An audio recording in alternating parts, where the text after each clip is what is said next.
Hello everybody, welcome to qualifying for the Cape Town E-Prix. Apologies, we're on here slightly later.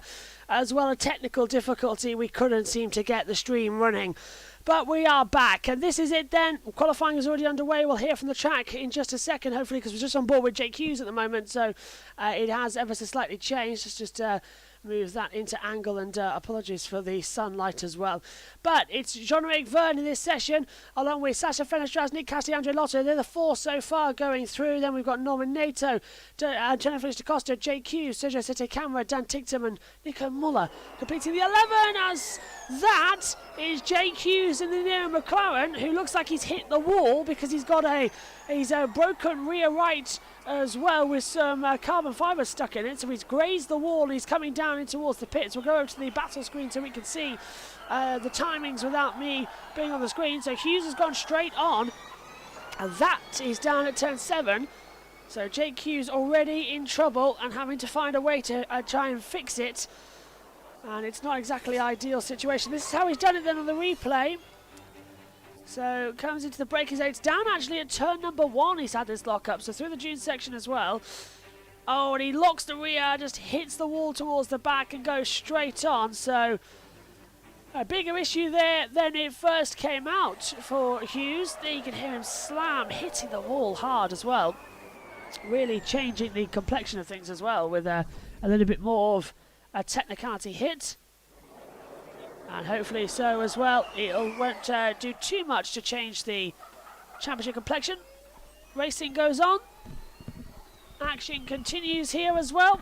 We've got 6 minutes left of the opening group stage. As I said, DaCosta Verline as well in that group stage, with Verne, Fenestraz, Ticktum, Cassidy, Sete Camera, Lotterer, Nato and Hughes as well, the drivers that we're all having to look forward to at the moment. And DaCosta at the moment on 109.441 is his fastest time. Verline second, Verne third.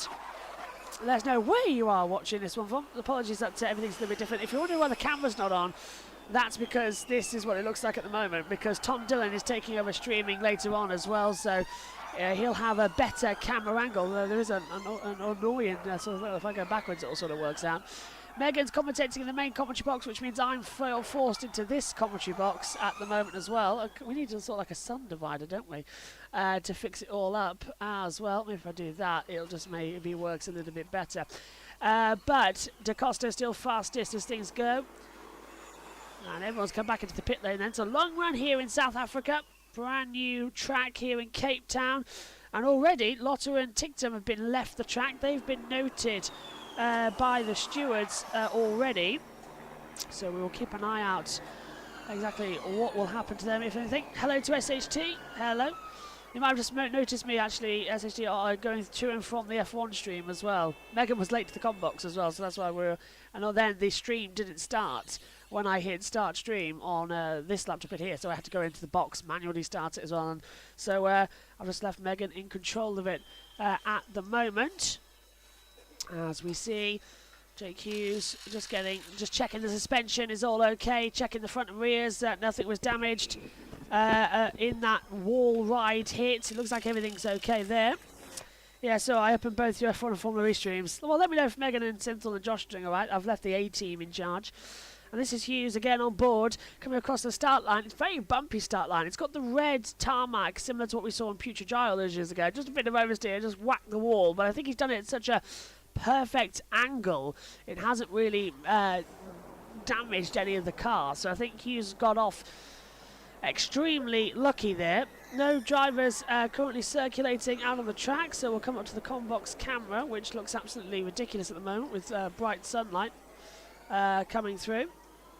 Actually, looking at it on the YouTube stream, it doesn't look so bad. On Megan's laptop monitor it does, but on the phone actually looks okay, so we'll take that as a good bit of a comfort as they come back down. Hopefully there's no hissing in the background. That's not by me, by the way. That's the hissing that's directly coming from Formula E. They've been having a problem this weekend with their microphones. That's what we've been noticing.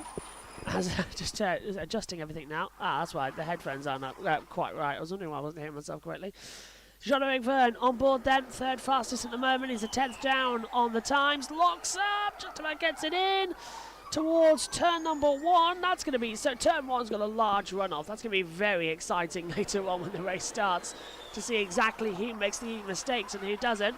Oh, big twitch coming through 6 and 7 as well before the chicane. Vern is properly pushing it into the 4, 5, 6 chicane now. You see he's on the driver tracker through turn 7. Our TV picture's a little bit behind there. But Vern is up in sector 1 with the fastest time. So he's gone purple. Cassidy, who was top this morning in practice 2, is continuing on. Hello to the little owls. What's up, everybody? Hello. I apologise for the camera. You reckon, who do you reckon will get through this session, Sensation? I think Verline and DaCosta definitely will in the Porsches. Fenestraz has been quick all weekend. He was fast this morning in practice 2. I do think Jean-Eric Verne is going to be there too. Just a reminder, later on, Ed Hunter, Tom Dillon takes over with me in the box as well, commentating on the race. I'll be here. But Tom will be taking over the stream, so he'll be streaming the event for us as well, which means that my camera gets upgraded from Megan's inbuilt web camera to my iPhone. So it's going to look a lot better later on. It's also just going to be alongside us here on the desk, a little bit lower, so it won't chop off this big bit at the top. So basically, this does work as I knock it, but it just doesn't at the top, and it's actually really bugging me, so I might just adjust that. Look, I'm doing live editing now. Look, there we go, because it was so annoying to get rid of it. And editing fix it all down here at the moment. Hey, look, that doesn't look so bad now. Although Megan's laptop hates me. It really does. Its mouse isn't always great with me. There we go. Oh, that looks good, doesn't it? That's what we wanted. My hope is for McLaren front row locker, but I've got to be realistic indeed. Also, it's been so busy, my normal notes aren't here. I've literally got my qualifying tracker, and that's it to fill out in this session with the top 4 going through. We will have access to Jack Nicholls and I believe Nelson Piquet in this session, so we will be hearing their tones. And Lotte and Nico Muller is under investigation for a qualifying procedure. So there's something Muller's done wrong, and he's now being investigated for it, which is alarming. But we'll keep we'll say he might get a grid penalty. Judging by that action, he'll get a grid penalty. So we'll stay tuned with that. Jake Hughes flying through at the moment, keeping the full power, unlimited power, you might say, in some instances as well through. There was a little hit there. Did you hear it as well? Just like a tiny little whack on the side of the car as he was coming through. Hughes still pushing as hard as he possibly can there. You may as well in this session. Apologies, the camera isn't as normally as good, as I keep saying, but people keep coming in and not being there as well. Also, the track audio doesn't work unless it's actually ready, so we'll go to the battle screen for a while. 20 seconds left of the opening qualifying segment then here as well. Cassidy, DaCosta, Verline and Verne are the 4 drivers going through to the dual segment so far. Can Hughes get through? He's 10th at the moment. When the checkered flag comes out in 5 seconds' time. Here comes Hughes across the line then. Radio's open, nearly hits the wall again. Hughes goes 3rd just as the flag comes out. So Jake Hughes classifies himself for qualifying positions. Here comes Jean-Eric Verne in the DS Penske. He's got a fastest sector 1, fastest sector 2. Can he take anything from it as well across the line? Verne 2nd. He's a 10th off with the fastest 3rd sector. Look at Pascal Verline, the championship leader, 5th at the moment. Can he get through to the duels segment as well across the line? Yes, he does. Verline goes 2nd on 93 thousandths down on the overall time. Here comes Cassidy across the line then. Cassidy stays fastest but doesn't improve on time, nor so he only stays therefore in 1st position. Sasha Fenestraz might just go faster than everybody. The Nissan was electric this morning and he's done it again. 108.994 for Fenestraz. Tictum goes 5th. And that we've still got DaCosta. Hughes is out. Nato goes 6th in the 2nd Nissan. Across the line comes DaCosta. Sete Camera stays in 9th. DaCosta comes into the pits. Lotterer goes 9th. So Sete Camera will start the back row of the grid. Lotterer starts row 10. Hughes, who's gone so well in qualifying so far this year, Jake Hughes looks only to starts in 8th position. A terrible segment of qualifying there. Really surprised about how, not how bad it was, but honestly how shocking that is for Jake Hughes. He goes down and out the session as well. There's the order then. It's Sasha Fenestraz, who will get through in the duels segment here. But a lot of people looking on, understandably, a little bit confused and bewildered as to what exactly was going on there on the track, and why it couldn't have been a little bit more improved and a little bit quicker. So not 100% as well. What is that? Is that Beth? Beth's back. I've just noted it's not on mine, but on the Formula One, I must go and say hello. Beth is back for testing. Wow.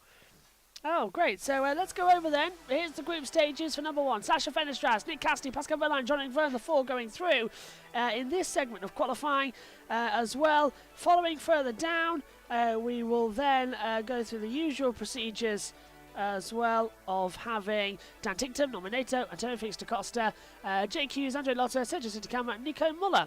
There's all going through there as well.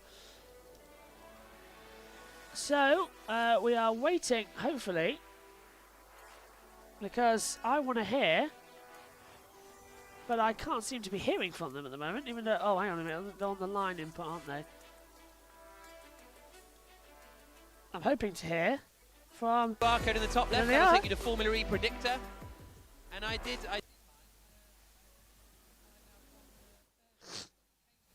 I was waiting to see where they were, and they're here. Okay, where are they? I'm hoping this works. Let's go down to the pits.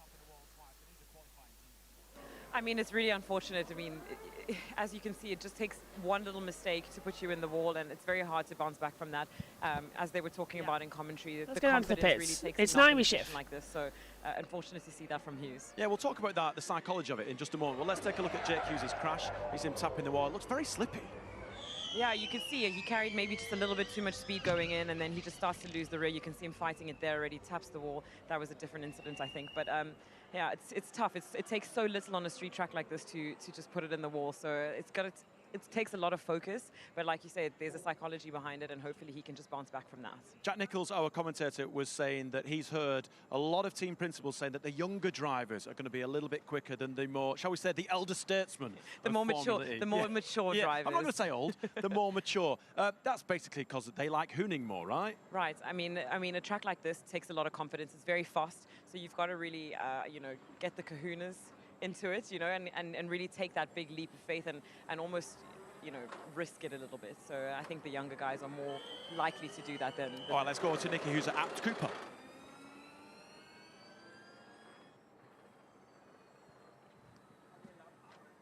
What's that? Currently in the Abt Cooper garage, and neither of the cars look like they're going to be going out during this qualifying session. We've actually just seen some of the Mahindra team, the engineers, going into the back of the Abt Cooper garage to have a bit of a discussion, quite a heated discussion. So we're not quite sure what's going on. The Mahindra cars might not be running either in this qualifying session. Obviously, it's not ideal starting towards the back of the grid, particularly for Kelvin van der Linde. This is his home race. We will also soon find out whether, of course, they will be getting the cars out ready for the race. Only time will tell, but we'll keep you posted.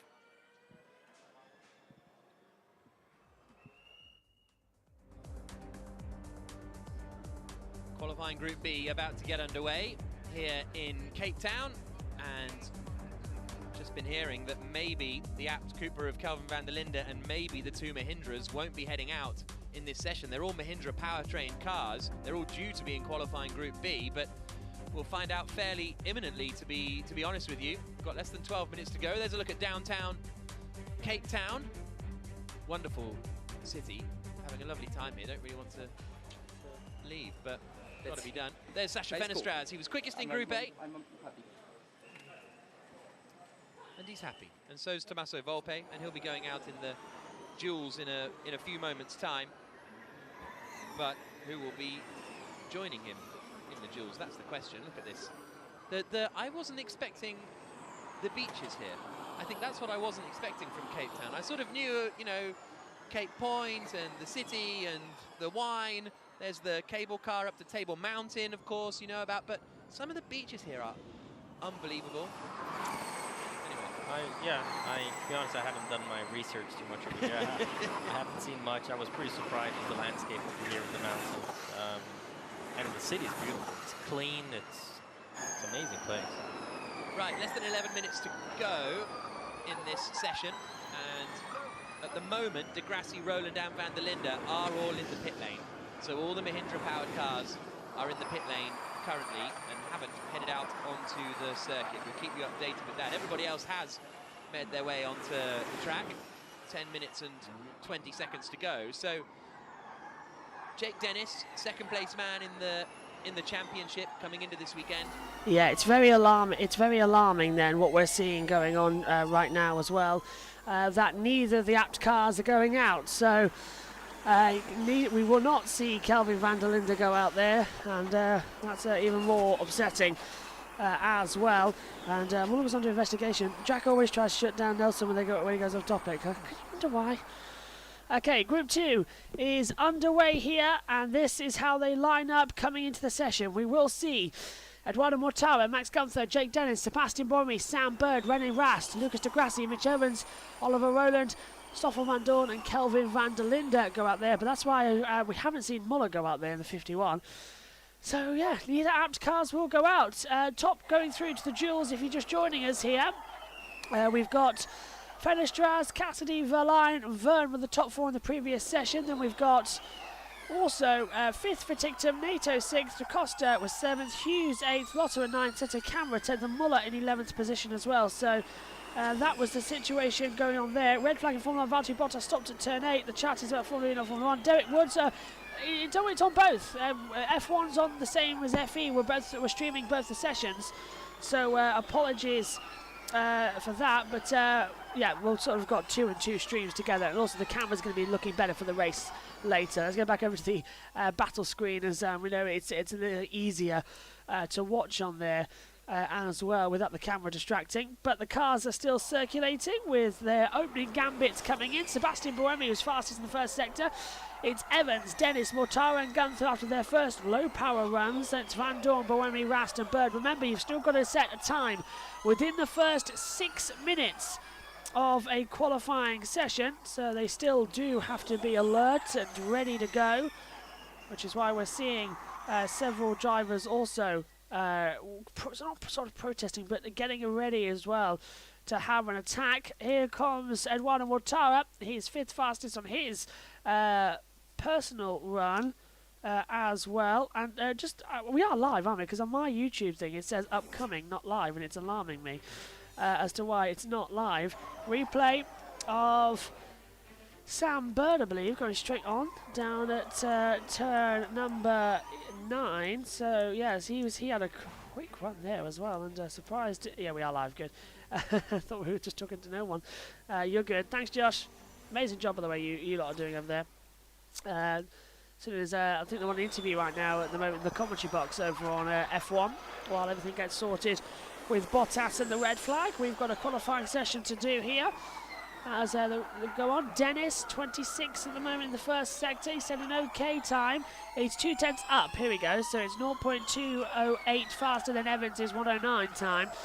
But that's not really going to be a competitive one. We saw that much. We saw times be much quicker, much faster last time as they go through. Now the problems on Alfa. Now the problems on Alfa Romeo is back again. Yeah, Alfa Romeo over in the Formula 1 practice, in the Formula 1 test. Day 3 isn't that great. Zoe has issues yesterday with the car as well. Yeah, not great. We'll keep an eye on Formula 1, of course, throughout this qualifying session because both streams are happening at the same time.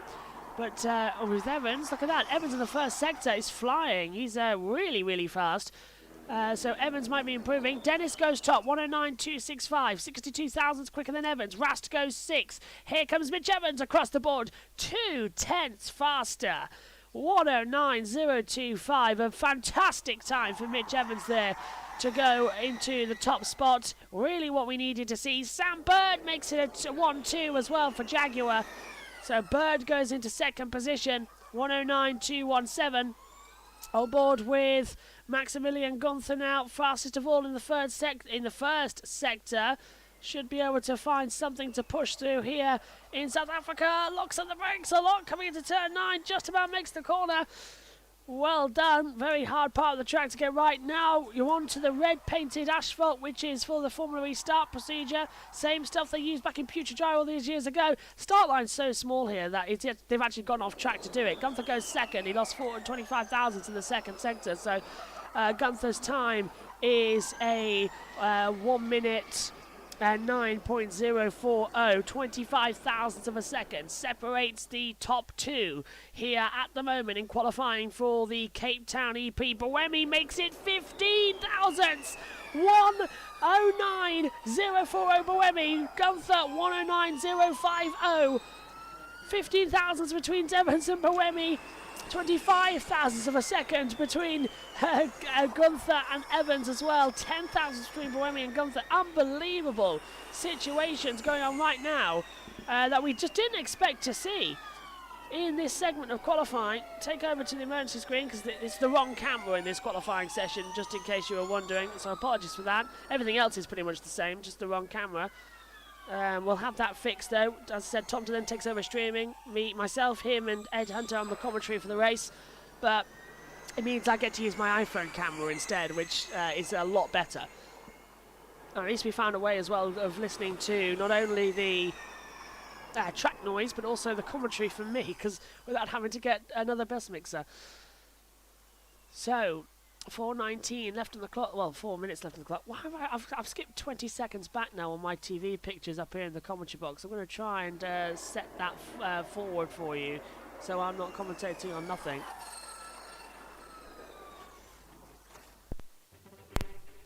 And this is replays coming through of the last couple of segments we've had. So it was Sam Bird making a few slidey errors. So did the Maserati. And they're all just finding their times. Both Mahindras are still in the pit lane. Yep, Mahindra haven't gone out either. Degrassi and Rowland have not set a time in this session. We know Apt won't. We heard that from Nicky Shields down in the pit lane.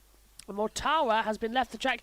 Cars 4 Van der Linde, 8 Rowland and 11 Degrassi are under investigation for qualifying procedure. Now we know why Muller got investigated in the first group stage. Is because he didn't set a qualifying lap time in the opening 6 minutes. And crucially, neither have Degrassi or Rowland. So to me, that is a penalty for sure coming to Lucas Degrassi and Oliver Rowland. 100% it's a penalty coming. You're supposed to set a lap time in the opening 6 minutes. They haven't done so, ergo it's going to be a penalty for them. So if they do go out, which they haven't yet, they're still in the pit lane, Degrassi and well, they may as well not go out now because they'll get thrown to the back of the grid anyway. It's part of the procedure. They've missed a whole procedure, so they may as well just accept their fate and just stay out there, because we're not going to have any run time at all from them. With 2:15 left on the board, Van Dorn is now okay. Sector 1, not great, but stays there. Sector 2 was looking a lot faster as they power on through. Evans, Buemi, Gunther, Bird, Dennis is just outside of the duel stage here with 2 to go. Van Dorn, Rast and Mortara. Exit at turn 9. I still think they're going to whack the wall. It looks so... Well, actually, where is that? There's the exit at turn 10.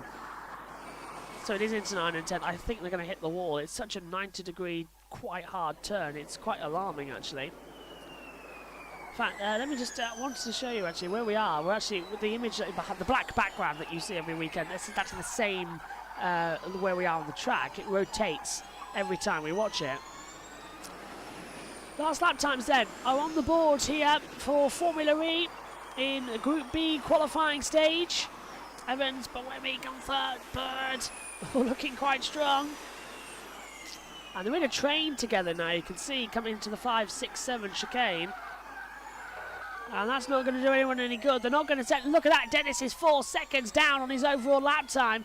So this is their warm-up lap, effectively, but they're not having... They're all in a queue. They're not going to go anywhere. They're all in a line together, and they are all struggling. Now Dennis moves out of the way. Through goes René Rast, and there's René Rast there. So that was Van Dorn alongside him. Oh, it's an utter mess. Van Dorn ahead of Dennis. Then we've got the 7 of Gunther. Then we've got the 10 of Bird, the 16 all together on the circuit of Boemi, and the 9 of Evans. They're all in a line together. Rasta's gone out front. He's on a lap time now. Mortara's just behind him. So this is it then. This is the final lap of group stage qualifying. We're not going to see Degrassi or Roland. So the Avalanche Andretti's have a problem. That's a big surprise. Sorry, the Mahindras have a problem. That's a big surprise. Kelvin van der Linden and the Abt also having an issue. We knew that. Both their cars. So it's 2 teams failing to qualify here for the South Africa E-Prix in Cape Town. Rast is fastest of all in the 3rd sector. So Rast is looking strong. Hopefully he can find some time. He's fighting for control with the car as the checkered flag comes out. Who will get through to the group stages and join Fenestraz, Cassidy, Verline and Vern as well to go forward.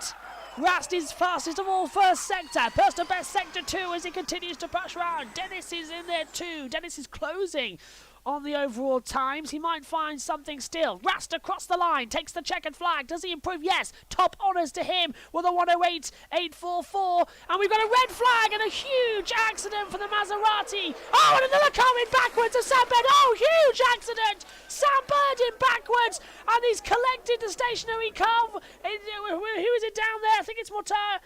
Yeah, it's Bird and Mortara who have hit the wall. Bird lost it coming through turn 9, exactly the same as Boemi. Went in backwards and hit backwards. Edouard and Mortara, huge accident here in qualifying. Red flag, so the session stopped. It won't be resumed, although, considering not everyone completed their fast time, they do tend to restart the session. But for those to complete a faster power lap time, to be fair, but a huge accident.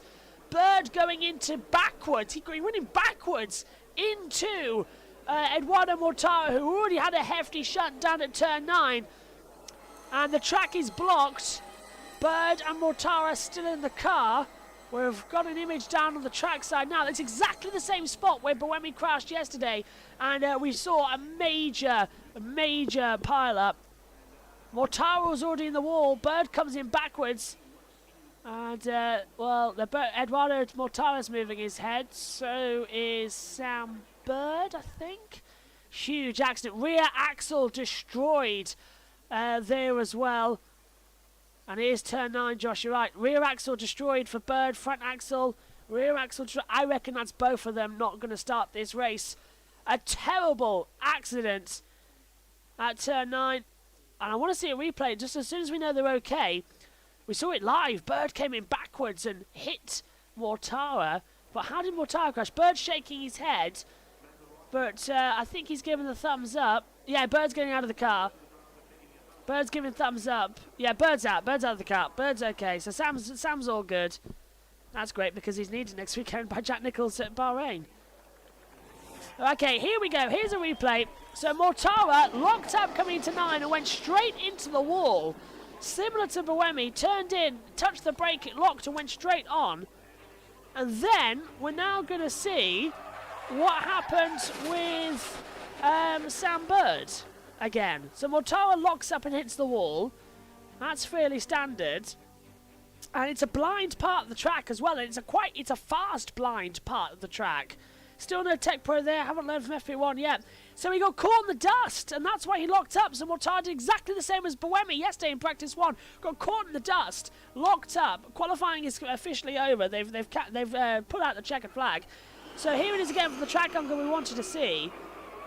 So Mortara gets on the dust, hits the wall, and Sam Bird is just gonna hit hard on the wall. And we haven't seen... Well, Bird's out of the car, but we haven't seen Bird again. Very, very strange accident. Very strange. So the session now suspended. The checkered flag has come out, but the track don't need a clean-up. Before we go any further in today's proceedings. James Barkley just watching on, asking if all is okay. Huge accident. Really frightening. And it all looks okay. Let's take a look at the battle screen then as well. Just get us off camera for a second because at the moment we're unsure whether or not cars 27 Dennis and 1 Van Dorn under investigation for impeding another driver. So that was almost a loss. And then Sam Bird comes in sideways and just collects Mortara. Really horrible crash. It was a near thing as well. So Dennis nearly hits him. Nearly hit from his teammate as well. And that would have been Gunther, who nearly hit Mortara. And then Bird, just completely unsighted, whacks into the side of him. Bird already had, that's two big incidents for Bird. Bird hit the wall backwards and then hit the side of Mortara. So, yeah, let's have a little hour summary. Mortara overcorrects and hits the wall hard. Bird loses it and hits the wall and collects Mortara, pretty much. On board of Mortara looked a bit more scary, but Bird's accident, again, not good. And this is what we're looking at now. Here it is. Okay, no. Thought we were going to see it again, but no. So red flag, the session stopped, and Dennis and Van Dorn under investigation for impeding another driver. So why don't they have Tech Pro behind the so why do they have Tech Pro barrier behind the concrete? Put it in front. I know, don't know who's sort of built that, but I think qualifying has concluded.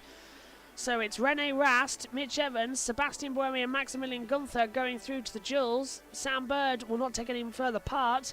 Neither will Jake Dennis, Stoffel Van Dorn, Eduardo Mortara, Lucas Degrassi, Oliver Rowland or Kelvin van der Linde. They will no longer be a part, but not classified. Mortara, Degrassi, Rowland and van der Linde. Well, the grid later on is going to be really interesting to see how they're going to handle this, because several drivers haven't actually completed any lap times. So the grid setup is going to be really entertaining when we get on later. Right, let's go over then to the commentary box. And we will have a catch-up word as well with Jack Nichols and Sam Bird back in the garage as well. Let's go over to them. Let's get a little bit more reaction here from Vernon. Naomi, interesting stuff. Edo Mortara went into the barrier first, followed by Sam Bird. It's that corner again, turn 9, where we talked about it at the beginning of the show. Sebastian Buemi had exactly the same incident. There's going to be a lot of controversy surrounding whether there should have been a yellow flag after the Edo incident. And then Sam Bird obviously just drove straight into the back of him. I mean, both drivers are okay, which is the most important thing. Let's take a look at Edo's shunt first. 100%. It's a real high-speed corner, isn't it? It is, and I think, you know, the problem with that corner is it's one corner that leads directly into another, so it's almost like a double corner, and if you just don't set the car up right in 8, then it seems to go wrong in 9. But I wonder if there's a bit of a bump on the track there, because you could see that there was a point in the corner where he kind of just lost the rear, and then, you know, he had a really long slide, and he just never managed to catch it back. Yeah, let's see. Here's the onboard, right on cue. I was just going to ask for it, so... So here you see sort of just as he passes 8, you can see that he just starts to lose the rear. Then once he's on the dirty stuff, it's pretty much you're a passenger in your own car. It's interesting what you're saying there, because earlier on we heard Sergio Setticamera talking about the car bottoming out. So it seems that is an issue in qualifying today, and I wonder why they've not really assessed that in free practice. It's really interesting. But Sam Bird, I think, is waiting to have a chat with us. So if we can, let's go over to Sam Bird, and hopefully he'll be okay. Sam.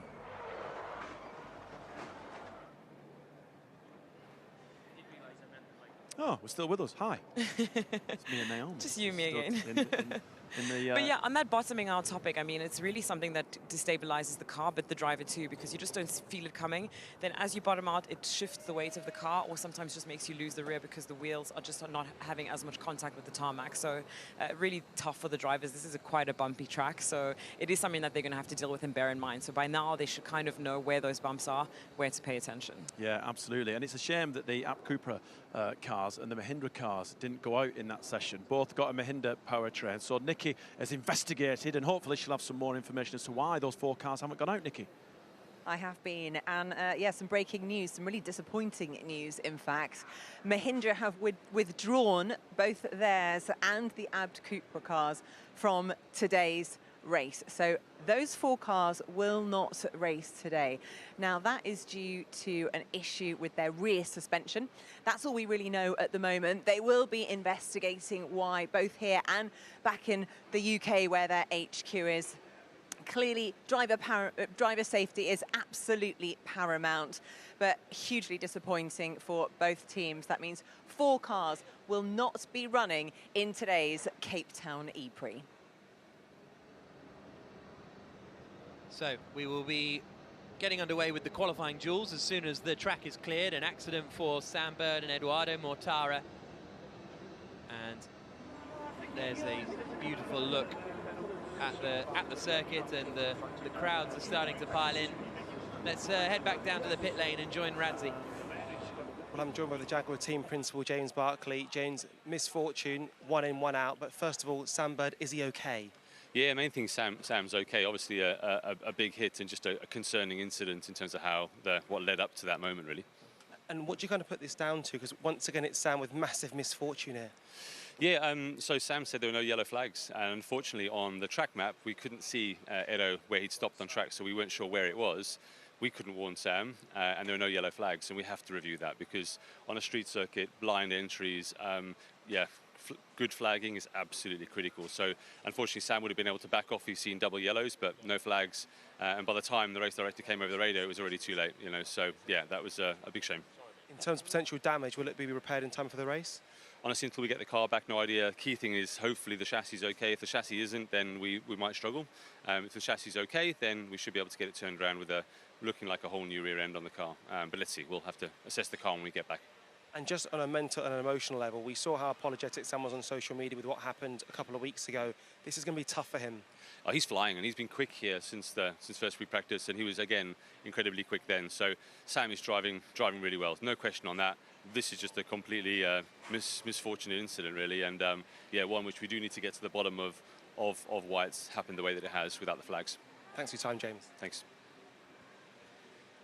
All right, James Barkley isn't throwing anyone under the bus there by throwing someone under the bus, but he's implying that someone is going to be thrown under the bus when it comes to the yellow flags. Main thing is Sam Bird is fine and Edo is fine. Let's take a look at Sam's crash, because if you look, there is a Marshall station at the bottom of this turn.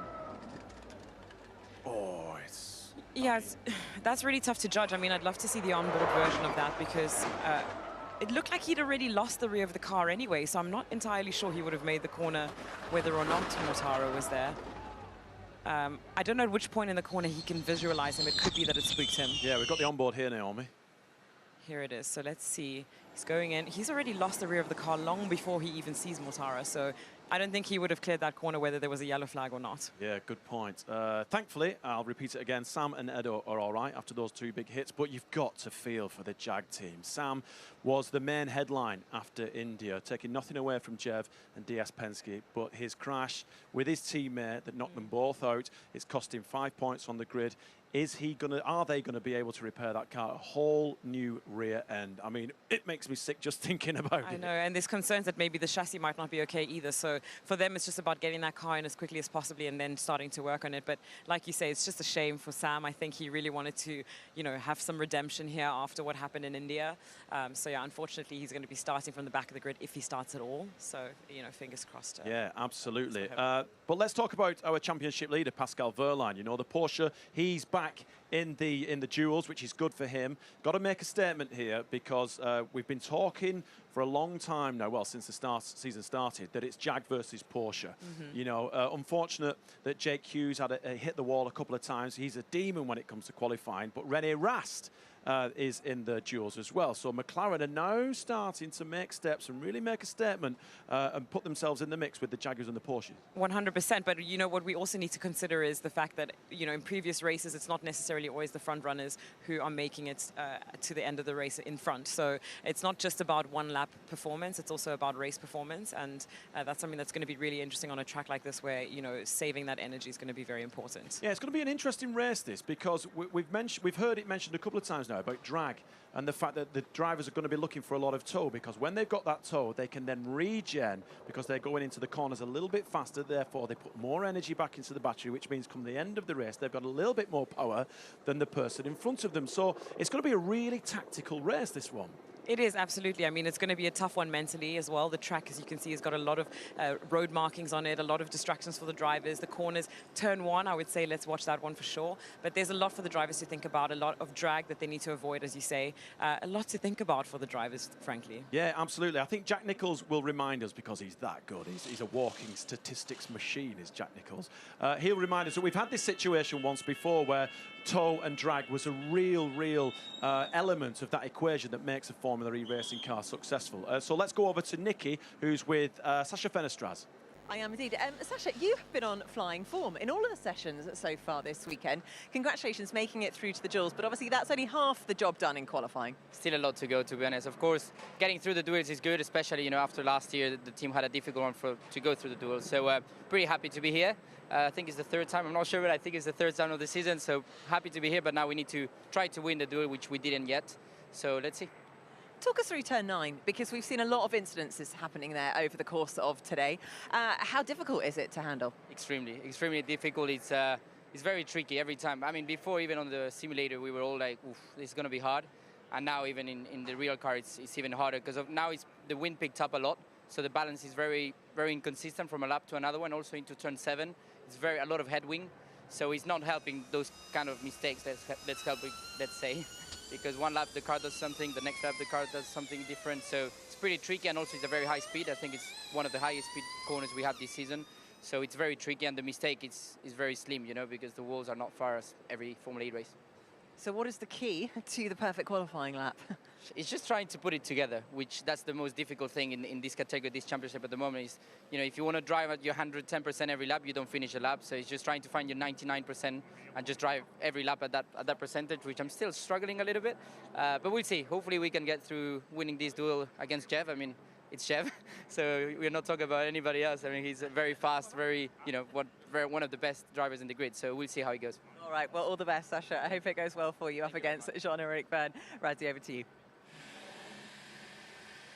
I'm joined by Sylvain Filippi, team principal here at InVision.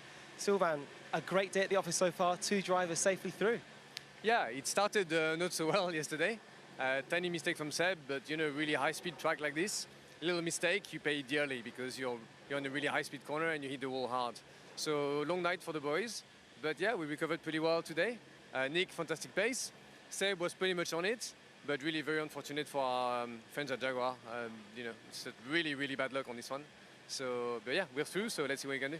In terms of Sebastian Buemi, it's his 5th duels in 5 races. What's his secret? He's just fast. Yeah, I wish I knew, but no, he's just, as we know, Seb is just one of the best drivers in the world. There's no secret about this. But as always, it's the combination of car, driver, setup, it all has to come together. You know, it's the beginning of a brand new generation of cars, and yet again, we are thousands of a second from each other in qualifying. So everything has to come together pretty perfectly to even be in the duels. So yeah, he's delivering, and then we're trying our best on our side. Well, your package is really working. Good luck for the qualies. Thank you. So the duels are about to get underway here in Cape Town. There is the pit lane. Yep, the duels moments away then as well. In the first session, we will see Pascal Wehrlein versus Nick Cassidy as well. Jack? Amazing beaches around here at Cape Town. Oh, look at that. Wales. Phenomenal stuff. Going to see the penguins tomorrow. That's my plan. Down in Simonstown, there's a little beach and there's all penguins there. Right, here's the running order then for the quarterfinals. Wehrlein will be Cassidy, Vern versus Fenestraz, Buemi versus Evans, and Gunther versus Rast is the order of play for the quarterfinals. First up, Wehrlein versus Cassidy as well. Wehrlein will go out first. The championship leader, the Formula E predictor, that is showing that we should see previous head-to-head one each, and that was early on in this season. The predictor saying that Wehrlein should be able to get ahead. He's the championship leader after all. And they're just about to head out onto the track now. They're waiting for the signal to come out. So Wehrlein just watching on then as well and writing out all the things we need in the box. Cassidy too. And away goes Wehrlein on his 200 kilowatt warm-up lap. That will then boost up to 300 kilowatts of power, and then 350 for the full-on push lap time as they get ready to go. And fingers crossed as well, it's going to be a smooth sailing session for them. They don't want to have any more interruptions. We've already had several of those thanks to the red flag with Sam Bird's accident with Eduardo Mortar. Huge accident, both okay, thankfully. Jev and Fenestraz may now enter the fast lane as well. So they're going out next. So Fenestraz, I think this will be his first duel, I can believe. in the Nissan. He hasn't had a long run so far in the last 2 seasons, so he should still be up there continually as they come back through. So across the line then will come Pascal Wehrlein in the 94. Cassidy's a couple of corners back, but this will be the full run we get to see now as to who takes the honours in the quarterfinals. Away we go. So Wehrlein up towards turn number 1 as well. It's a slowing section for a hard brake stop to a 90-degree left over the bump, straight down once again. The avenue of the Beach Boulevard. It's a long name, but it's a confusing name. Up now towards the Kinkard turn 6, the 5, 6, 7 chicane as well. That will provide a very interesting overtaking spot. In the first mini sector, Cassidy is ahead by 96 thousandths of a second at the moment as they come back through over the bump at 9. And that's where we saw Cassidy still ahead in the first sector. It's a 0.149, so a 10.5 up for Cassidy. Then we expected Wehrlein to do well. Cassidy in the Envision, though, it's been going quick all weekend. The first practice session was faster. The second practice session was faster. A little bit wide there, didn't hit the wall this time though, as we see for Pascal. He's now 2 tenths down. What's happened to Wehrlein? Really surprised that the championship leader is struggling. At this point, he might only start 8th on the grid. Now, we've seen him have that before 2 times already this season.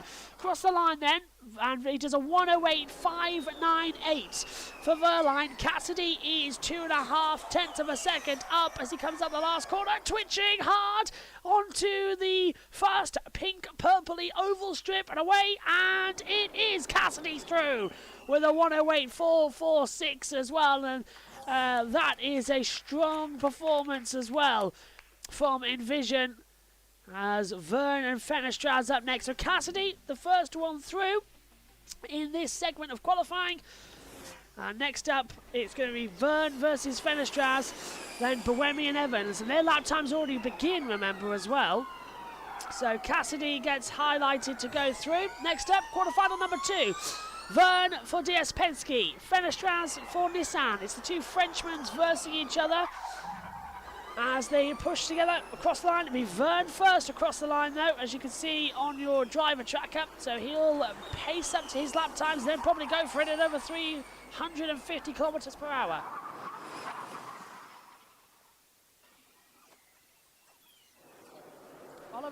Oliver Rowland watching on in the garage. Vern starts his lap in towards turn number 1, nice and smooth, keeps it on the power as much as it needs to push.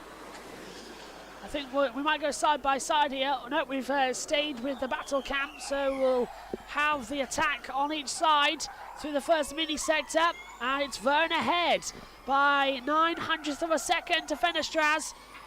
Sacha Fenestraz was quick in practice 1 yesterday and was quick this morning in practice 2. He was fast as well. He topped the Group A stage that we've just had. So Vern in that session finished 4th. So the top of Group A and the bottom of Group A versus each other. Whereas Wehrlein and Cassidy finished 2nd and 3rd, so they're quite equal between each other. Fenestraz is ahead of the first sector there by 93 thousandths of a second, so they still are very close together. Vern, of course, winner last time out in Hyderabad. He's got that momentum, but Fenestraz has pulled a 2.5 tenth advantage in that second sector, exactly like we saw. But Vern is catching. Vern's catching across the line, darting it out. It's like Hong Kong, that last corner, but the other way round. Hong Kong went to the left. The last corner here goes to the right.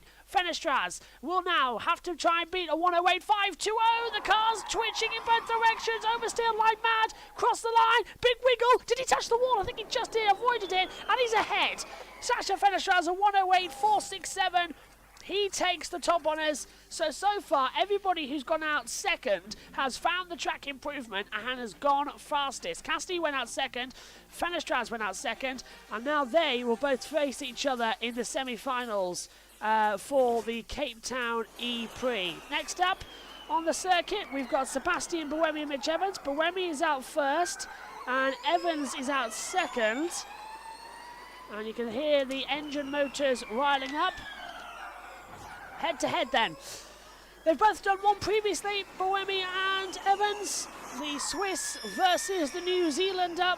in quarterfinal number 3, Vision versus Jaguar. Across the line then comes Sebastian Buemi, pushes back up to attack, in towards turn number 1. It's a short run to the first corner, but because there's so many side parts of the track together, it's going to be so interesting to see if we have any accidents into the first corner. Me, Tom and Ed might be here for a little bit longer than we expected later on. Qualifying's already certainly taken an hour when it shouldn't have. It should have been an hour 40.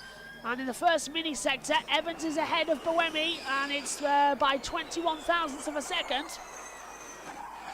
Here in the cars as well, Evans is really jumping over the second. Buemi is down the first sector, and look at that, everyone who goes out second gets through. It's Evans who is 0.172 down, and now it's only a thousandth between them in the second sector. So in the second sector time, Buemi has caught up massively. There's a thousandth between them. Who's going to get through? Buemi has had a pole position already this year. He took it back in Dewey at number 2. Cow, and now it's 24. Oh, and Buemi's hit the wall. Buemi's hit the wall, and he's taken off part of his front wing coming through turn 10. That 90-degree left has caused another problem. And has Evans done the same thing? No, he just avoids it. Oh, but he gets a massive twitch of oversteer.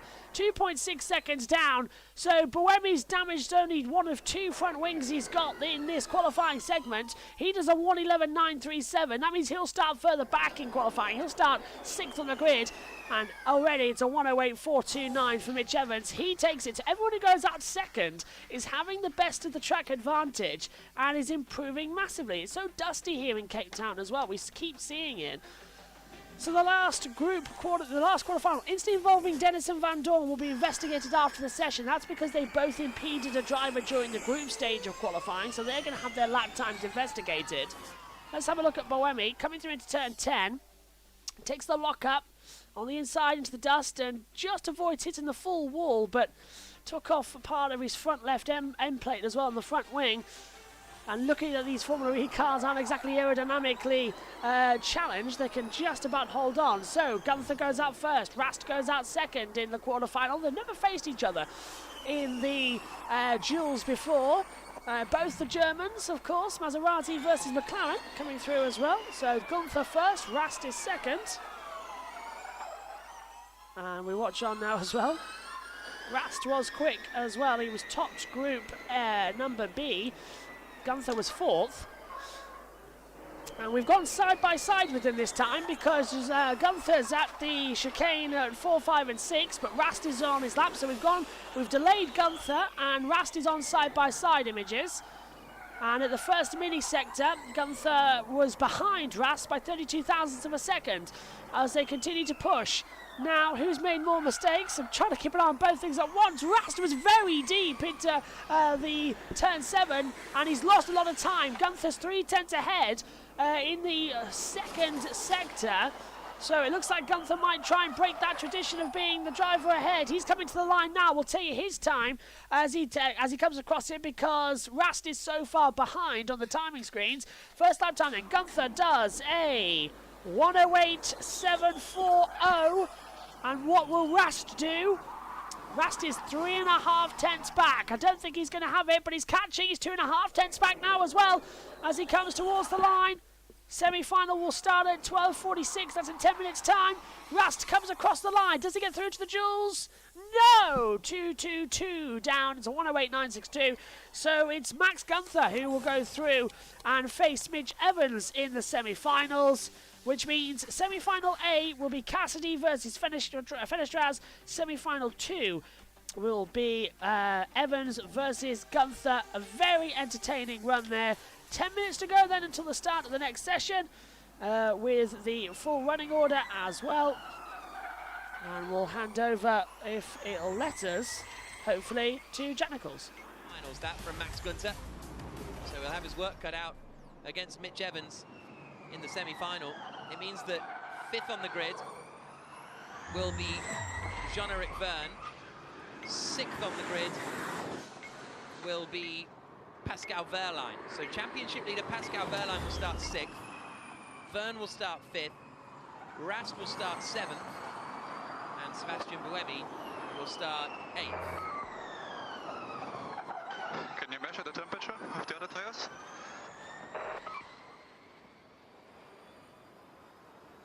So, managing talking about tyre temperatures, Max Gunther. way back into the pit lane. It was that mistake for Rast at the chicane that cost him. Quarterfinals then done. Cassidy beat Verline, Fenestraz beat Vern, Evans beating Buemi, Gunter beating Rene Rast. So Fenestraz, Cassidy, Gunter and Evans, the 4 drivers through to the semi-finals.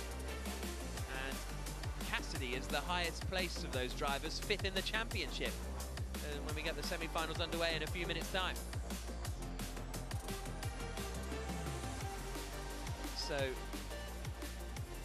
I say, semi-finals will be beginning soon. There's a look at Green Point here.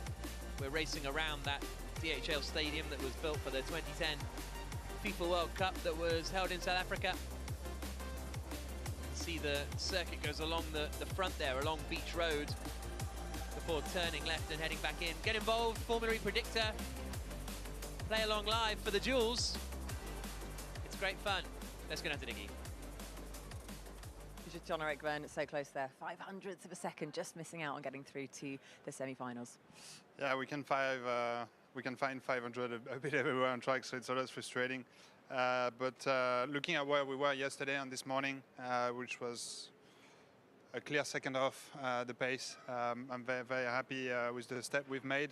Starting P5 is a very good thing. Now we have to make the most out of it in the race and try and be smart and have a good one. Yeah, absolutely. And, you know, you've put yourself in a good position, still starting from P5. What's changed since this morning? Honestly, the track is quite difficult, so hard to say politely. I needed bigger ones. Yeah, but that's it.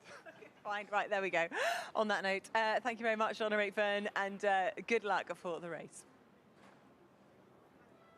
Yeah, thank you very much, Jeff. A real insight there into what is required to be a successful Formula E driver there from John-Eric Verne. There's one sector, the last sector, seems to have threw a few drivers in the duels there. Just talk us through that, what we're calling a chicane, but actually it's a roundabout.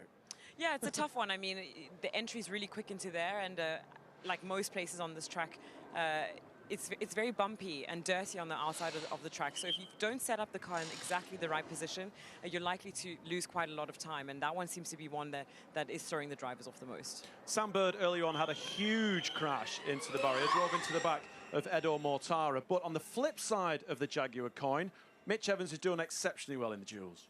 Yeah, absolutely. I mean, he took us by surprise, and he's at least, you know, giving his team an opportunity to score some points this weekend. You know, they lost a lot of points out in India with Sam Bird's crash this morning. That's taking him out of contention potentially. We'll see what happens, but he's put himself in a very good position for the team so far. That Fenestraz-Cassidy duel is going to be absolutely awesome. That's the semi-final I'm really looking forward to. And then Max Gunter versus Mitch Evans. Max Gunter with the slowest lap in the duel so far. So, you know, I never tempt fate in Formula E. We learned that lesson very, very early, but it looks like Mitch Evans could be in the semi-finals against either Cassidy and Fenestraz, and that is going to be spectacular. It is, it is. I mean, like you said earlier, might not be the mature drivers this weekend who are going to be the quickest. It's the young guns. Exactly, absolutely. All right, thank you very much. We continue the duels here in Cape Town. The first semi-final getting underway shortly. Sasha Fenestraz against Nick Cassidy. Bit of jet ski action. There you can see how close we are to the beach here. That's up at turn 9, where we had those accidents earlier on. Just a stone's throw from the beach.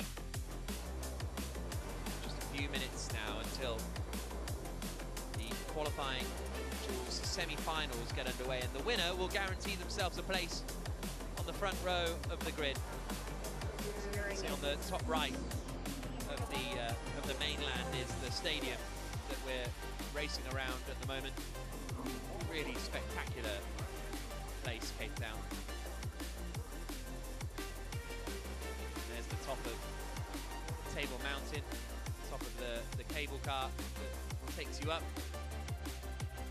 And I learned yesterday that when there's cloud on the top of Table Mountain, they call it the tablecloth, which I love as a concept. More beautiful shots. I think this is over the other side, sort of Camps Bay sort of area. Just the other side of the sort of little peninsula of the city.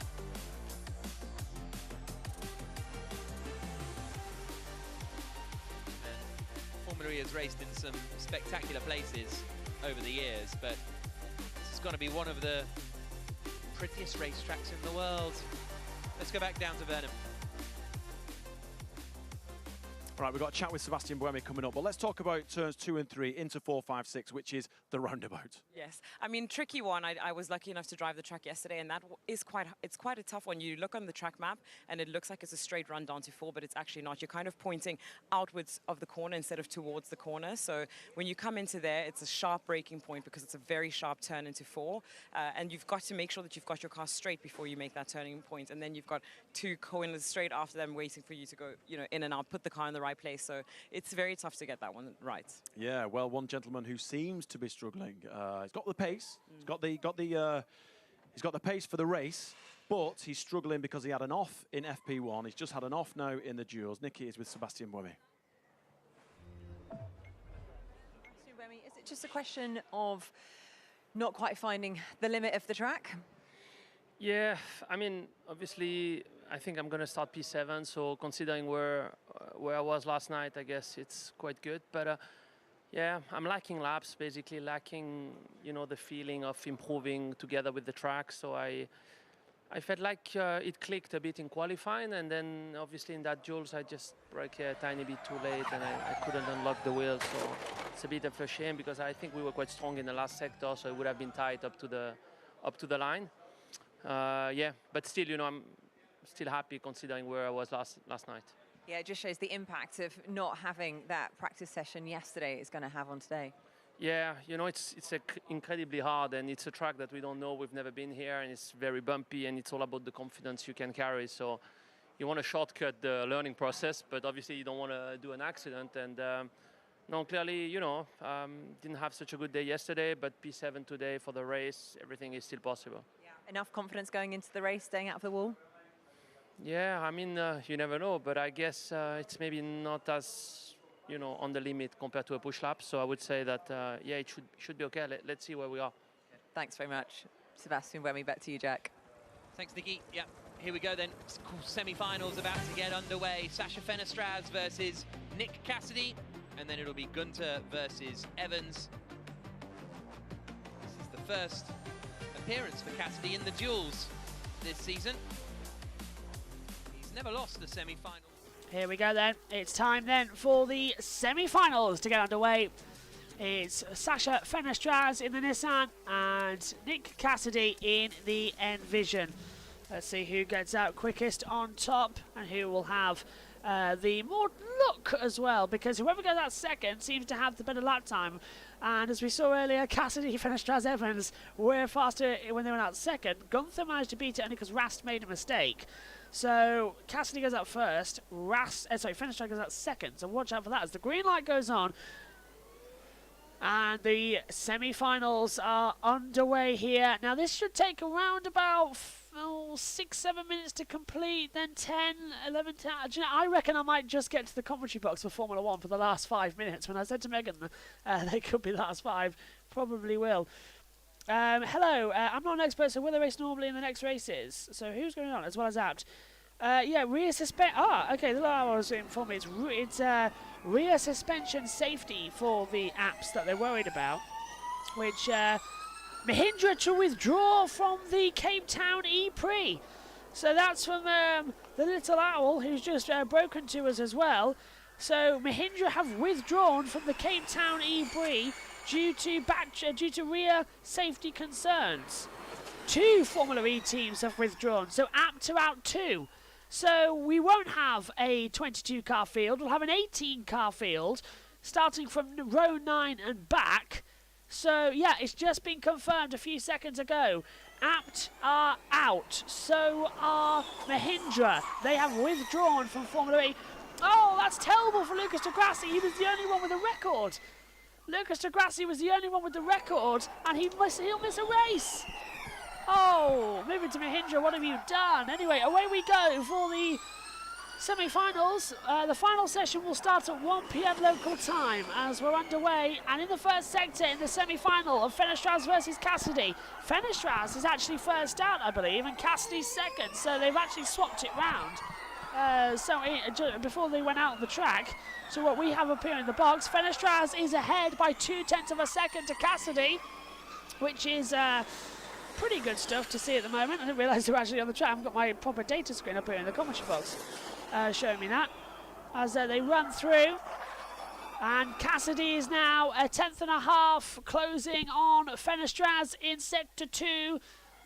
Fenestraz will approach the line first though. Will he have a faster time? Can he actually keep it? There's Cassidy in the background just avoiding it. We're in P&P, which is what we need to see picture in picture as they fire it towards the line. Fenestraz, a 1:08.357. What can Cassidy do with the David Price tribute on the front of the Envision? And he's second fastest with a 1:08.465. So into the so Fenestraz does it. He goes through to the final for the first time in his Formula E career. He'll start on the front row of the grid. So let's just read up on this. Mahindra Racing Formula E team have confirmed their withdrawal from the ABB FIA Formula E World Championship qualifying sessions and race in Cape Town due to rear suspension safety concerns.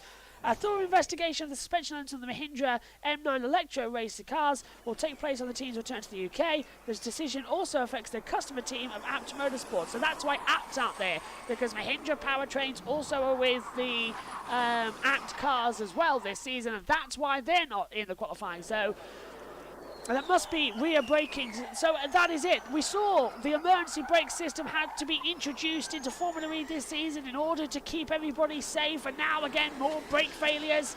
I can just sense what Ed Hunter is going to say later on in the commentary box as well when he joins us for that race. And Josh was only told a little hour that, so thank you for that, Josh, as well. He's all over it at the moment, isn't he? Semi-final 2 is underway with Evans out on the track, and it is Gunther ahead of Evans on the circuit. Evans is ahead at the first sector time by 81 thousandths of a second as well. He's still pushing in through the chicane at 5, 6 and 7, and then back on to the Beach Boulevard.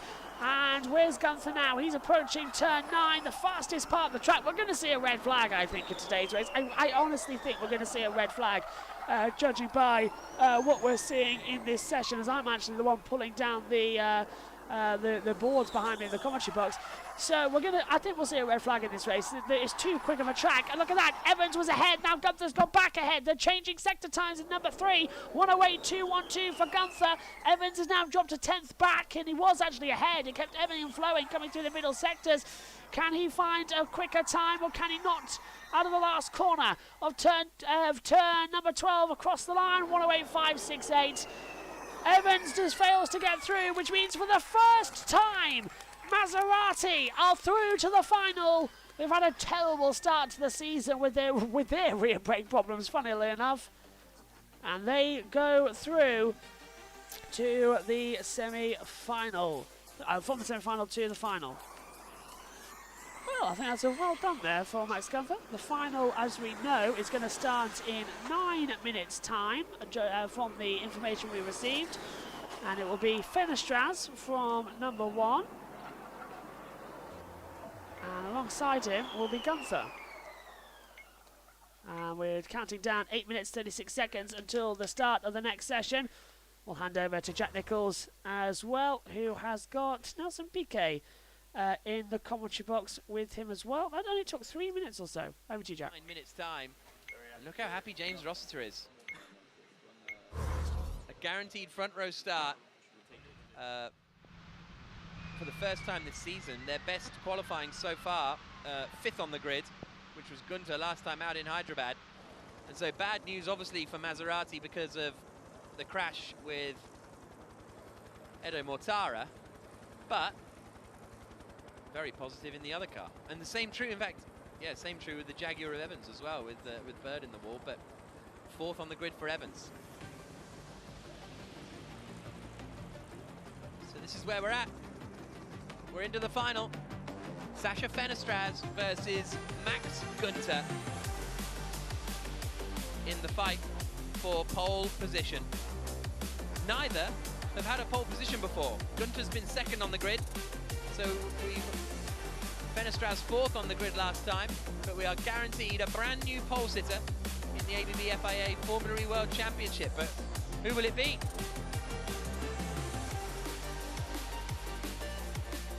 Fenestraz or Gunter. Two of the youngest drivers on the grid as well. Gunter 25. Let's head down to Nicky Shields in the pit lane. Well, Max Gunter there, clearly on flying form and 0.2 quicker than René Rast there in your quarter-final duel. Yeah, not 100% happy with my lap. Little things didn't go well, but in the end, again, in the duels, so I think we can be happy with that. Again, quickest in the groups. So very promising one-lap pace in the groups, but we still need to work a little bit for the duels. Everyone's been talking about how daunting this track is, particularly during qualifying. How much is that going to be playing on your mind during the course of the race, and how hard can you push? Yeah, in the race, obviously, with energy management, we're not pushing that hard anymore. But qualify, we know that it's all about 1/10 or half a tenth, so we try to extract everything. In the race, it should be a bit calmer. But, I mean, saying that, looking to India, we saw what happened there, so lots of things can happen. I'm starting, in the top 10, which is always good, so hopefully collect some points today. Given the fact that this is a brand new track as well, how critical is the data that you've managed to collect over the course of qualifying, and how much analysis is going to go on before the race starts? Yeah, qualify is actually not that relevant for the race pace. It's more the pre-practice where we do the consumption target laps. So qualify is not that important, but obviously for the next years, if we come back to Cape Town, which I hope, this is very important to analyze. Well, it's all about you guys giving the audience a great show, so the fans want us to come back, okay? Yeah, I hope so too. I mean, it's one of the most beautiful locations, right? It really is. It's absolutely spectacular. We are very happy to be here in Cape Town and do hope we come back again next year, Vernon. Yeah, absolutely, Nicky. I'd love to come back. And we're stood outside the ABB Cupra garage, and it's a real disappointment because both the teams who are powered by the Mahindra powertrains are not going to race because there's a rear suspension problem. We feel absolutely gutted for Kelvin van der Linde. Homeboy, he's not going to get to race in his hometown E-Prix. I know, I mean, I think for him, there was so much riding on this race this weekend. It's his home crowd are all here to support him. And, also we have to mention that Robin Freins is very much on the mend. So this could be Kelvin van der Linde's last Formula E race. And this, I'm sure, is not the way he would have wanted to end it. But we've got some positive news for Kelvin, and he's still very motivated because Siya Kolisi, Springbok captain, is here this weekend, and he's going to come do a garage tour with Kelvin a little bit later, so at least he's got that to look forward to. All right, well, let's change gears. Let's talk about that guy, because he's an absolute god. I mean, a rugby legend, and you were saying that when he walks around Cape Town, people literally stand up. Well, I mean, he's not just a local legend in Cape Town, he's a local South African legend. I mean, it doesn't get bigger than Siya Kolisi. He's done our country so proud, and hopefully soon again. Yeah, I can't wait to meet him, I'll be honest with you. I'm going to try and draw the straw to interview him on the grid a little bit. Maybe we'll do it together. We'll do it together. We'll do it together. Yeah, absolutely. All right, good stuff. Sam Bird and Eduardo Mortara's cars being returned to the garage so that work can get underway on those and try and get them ready for the race later on. We are just a few minutes away from the final, which will be Sasha Fenestraz versus Max Gunter. And we've got 4 minutes to go until the final gets underway, and this is our mock final, as it were, with Fenestraz on the left-hand side and Gunter on the right-hand side. These were their laps in the semi-finals. Coming into the left-hander of turn 1, then heading towards the fast lefts at 2 and 3. The bump in the middle there.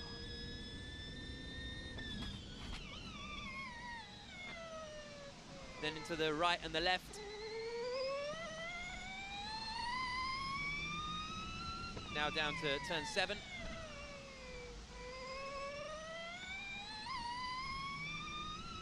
Now the quick corners at turns 8 and 9 coming up. 2 left-handers.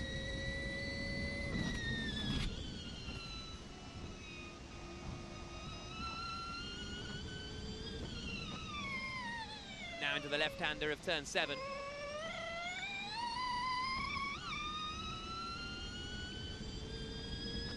Into the chicane.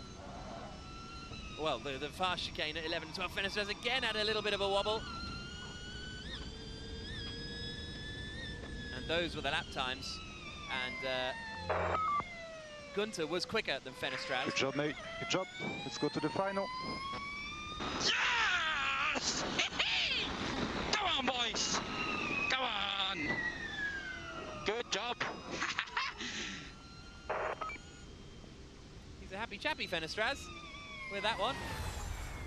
That was after the semi-final, and now he will be facing off against Max Günther in the final. You can see the V&A docks down here at the bottom, a lovely area of Cape Town. Here's a look at Evans, wide, and he's going to hit the wall here. Oh, soak, but that would have been where all the time went in that. Yeah, he lost about 2-3 tenths over there. Yeah. Had to back off, lost all the straight speed. Well, at least it wasn't that, though. We're gonna have a lot of work to be able to fix that car. Yeah. For the race. It's going to be really, really tough for the Jaguar boys. Right, get involved on the predictor. Who you think's going to win in the final? Sasha Fenestraz or Max Günther? We'll find out in just under a couple of minutes' time.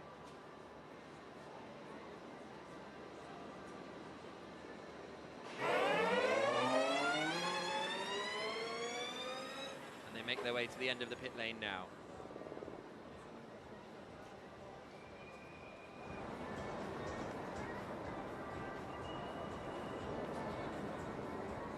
Great vantage points for watching qualifying.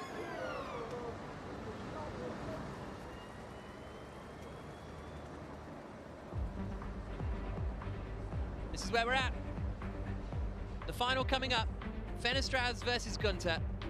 Evans and Cassidy fallen by the wayside. It will be third on the grid for Cassidy. Fourth on the grid for Evans. Here we go then. Here's the predictor for this session as well. The predictor vote shows 72% think it's going to be Fenestraz and 78% Günther. How does that work out then? Both in the 70s on the vote. Oh, 72% for Fenestraz, 28% for Günther. I'm being politely reminded of. So who will take pole position in the first ever Cape Town E-Prix? And I was just on the Formula 1 commentary actually. I'll swap back over in between the two sessions. And it's a great point that Josh made as well. We've got 18 cars on the grid confirmed with the withdrawal of Mahindra and Abt, but Bird and Mortara might not make it. We might have 16 cars only starting the Cape Town E-Prix, which is going to make it very exciting because I don't think we're going to see 16 cars finish. It's a very fast, very abrasive circuit, and I think there's a serious consideration here that we could see multiple stoppages in this race. Certainly safety cars coming to fruition. I'm looking forward to the fact that I'm going to have a bit of a lunch break and be able to print off the correct notes I need for the inside engine driver tracker. Actually, I think, and my race notes. So I think that's what I can get away with for all today. But this is going to be quite fun. Two teams, Mahindra. Yeah, we already knew that from Hazel Southwell, who's just put a tweet out as well. Let me know in the chat though, because I can see it. Who is going to be on pole position? Who do you think will take pole? Will it be Sasha Fenestraz for the first ever time? Or will it be Maximilian Günther for the first time in a Maserati taking pole position? Time will tell. Across the line then for the final. Here we go. And I think we've gone delayed again because Fenestraz is at turn 4, 5 and 6. Gunther's on his lap time, so we'll follow on the driver tracker more. And they've gone on board, which is really annoying because we can't hear the audio for it, which also makes it a bit pointless why we've done the split screen.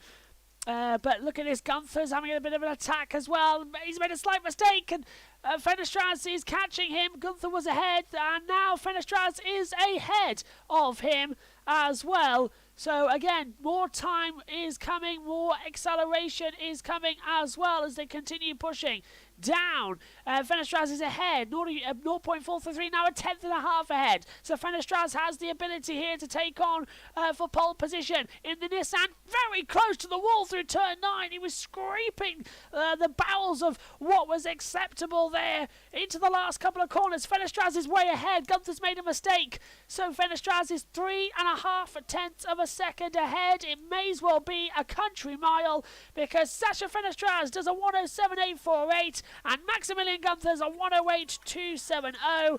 Sasha Fenestraz is on pole position for the first ever time in Formula E. Nissan are back on pole. And that is a good news story for Formula E. A complete push. Fenestraz on pole. And that was spectacular. Let's take a look back as well. Let's hear. Can we hear his radio? If I get there really quickly from Jack Nicholls, we can hopefully turn it up and hear from him. Here it is.